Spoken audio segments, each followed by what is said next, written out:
Let's review 5 sets of lashes from the house of Melaculous, a hair and lash brand owned by a phenomenal woman. Head over to the website for your lash and bundle needs. Tell her Tickness sent you.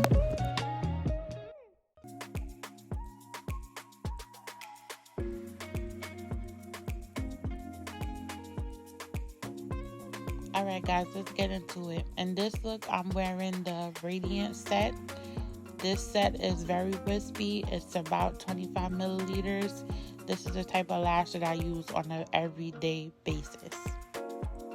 In this look, I'm wearing the thickest lash that's in the light box. This is the third set that you see in the photo.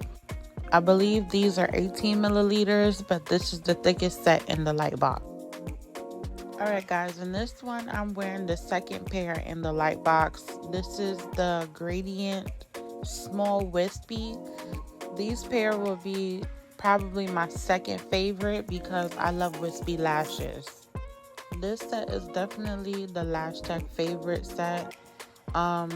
These are definitely 18 millimeters. They're definitely spaced out in a certain kind of way, like what your Lash Tech would use. These are perfect. Alright, this is the final set in the light box. This is for the girls who don't really like too much heavy lashes and they just want to keep it simple and cute. These are the go-to lashes for you guys. Alright guys, I'll see you in my next one. Bye!